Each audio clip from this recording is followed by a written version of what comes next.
Maintenant, je propose de démarrer une série d'exercices thématiques qui sont en relation avec la notion de santé, etc.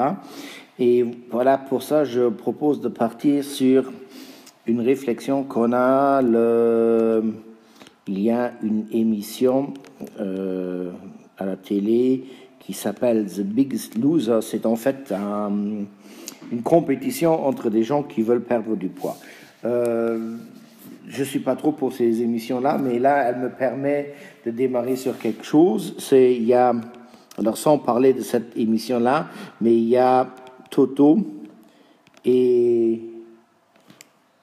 Paul qui veulent perdre du poids. Toto, au départ, il a pesé 168 kilos et Paul, il pesait 148 kilos. Et ils ont commencé à faire du sport, etc. Et au bout de 4 mois, Toto, il est arrivé à 126 kg et Pierre, il est arrivé à 111 kg. Alors la question est la suivante: qui a fait le plus gros effort? Alors, à nouveau, on revient à la situation, on calcule le pourcentage, et cette fois-ci, on constate que, soit on détermine le poids restant en kilogrammes, le poids en pourcentage, soit on détermine la perte de poids qui est ici de 42 et ici de 37 kg en pourcentage.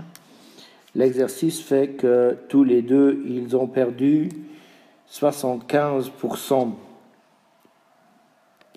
de leur poids initial, mais en même temps, on peut faire remarquer que donc, le poids restant, il est de 75% parce que le total, il revient toujours à 100%. Et donc, l'idée, c'est tous les deux ont fait de très gros efforts pour maigrir et ils sont tous les deux arrivés à 25%, donc ce qui est bien. Ensuite, dans la deuxième partie, je propose qu'on fasse analyser aux élèves le pourcentage de sucre contenu dans certaines boissons. Et là, on pourra prendre du coca, du jus de pomme, du Red Bull, je ne sais pas encore, et du iced tea et de l'eau sucrée. Et donc, on donne un certain poids ou volume, et on leur fait calculer en grammes de sucre, et après on fait transformer les grammes de sucre en petits cubes de sucre pour que ce soit plus illustratif, etc.